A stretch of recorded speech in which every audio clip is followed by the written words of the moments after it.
भाइयों और बहनों, राष्ट्रपति जी ने आपातकाल की घोषणा की है।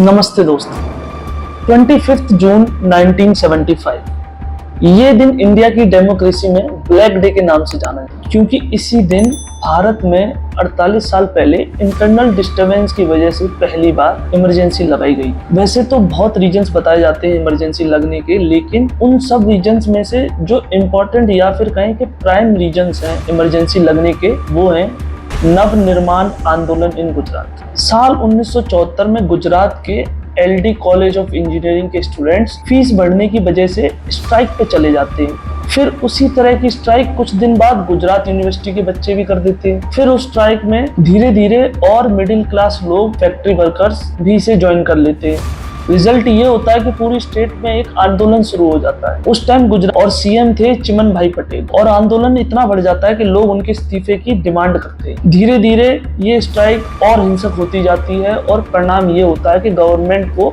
आर्मी बुलानी पड़ती है, जिसको देखते हुए उस टाइम की PM श्री इंदिरा गांधी जी के कहने पे CM चिमन भाई पटेल रिजाइन कर देते और उसके बाद गवर्नमेंट भी खारिज हो जाती है, जिसके बाद फ्रेश इलेक्शंस होते हैं। JP movement. गुजरात के आंदोलन को देखते हुए बिहार में भी मार्च 1974 में एक आंदोलन शुरू हो जाता है, जिसको 71 साल के फ्रीडम फाइटर जयप्रकाश नारायण उर्फ JP नारायण हेड करते हैं। बाद में उस आंदोलन को कंट्रोल कर लिया जाता है, लेकिन ये एक लहर लाने के लिए काफी था। The railways protest.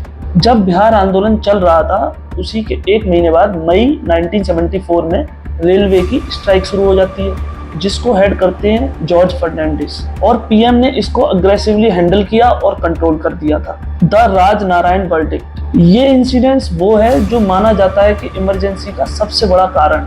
ये एक तरह से आखिरी कील है ताबूत पे। 1971 के इलेक्शन में रायबरेली UP से इंदिरा गांधी के अपोजिट चुनाव लड़ने वाले राजनारायण, जो वो चुनाव हार जाते हैं, वो बाद में हाई कोर्ट में एक केस फाइल करते हैं इंदिरा गांधी के खिलाफ, जिसमें वो बताते हैं कि इंदिरा गांधी ने इलेक्शन कैंपेनिंग के लिए गवर्नमेंट ऑफिशियल्स की हेल्प ली है, गवर्नमेंट रिसोर्सेज को यूज किया है। 12 जून 1975 को हाई कोर्ट का वर्डिक्ट आता है और इंदिरा गांधी गिल्टी पाई जाती है, जिसकी वजह से उनकी MP की सीट डिस्क्वालीफाई कर दी जाती है, और कहा जाता है ये एक सबसे बड़ा कारण था, जिसके कुछ दिन बाद ही 25 जून 1975 को उस टाइम के प्रेसिडेंट फारूकुद्दीन जी के साइन के साथ ही इमरजेंसी लागू कर दी जाती। अब इमरजेंसी के टाइम पे क्या हुआ, उस पे भी एक नजर डालते हैं। इमरजेंसी के टाइम पे ह्यूमन राइट्स तो डिमोलिश हो ही चुके थे, उसके साथ एक सबसे बड़ी जो घटना सामने आई वो थी इंदिरा गांधी के बड़े बेटे संजय गांधी के कहने पर मास स्टेरिलाइजेशन, यानी लाखों लोगों की नसबंदी कर दी गई। एक रिपोर्ट के हिसाब से उस टाइम पे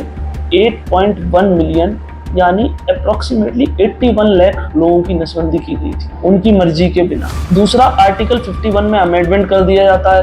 अमेंडमेंट ये होता है कि कैंडिडेट इलेक्शन के लिए फाइल करने से पहले अगर कोई हेल्प लेता है तो वो काउंट नहीं करी जाएगी, और उसके बेस पे इंदिरा गांधी जी की MP की सीट दोबारा आ जाती है। बाद में 21 मार्च 1977 को इमरजेंसी खत्म कर दी जाती है, और ये ब्लैक पीरियड जो 21 महीने लंबा था उसका अंत होता है। डेमोक्रेसी दोबारा रिस्टोर होती है, नए इलेक्शंस होते हैं, और इंदिरा गांधी जी इलेक्शन हार जाती है। इमरजेंसी के ऊपर कुछ मूवीज भी बनी है, जिनमें है हिंदू सरकार और अभी हाल ही में आने वाली मूवी इमरजेंसी। बाकी मिलते हैं अगले वीडियो में, तब तक के लिए कीप लिसनिंग।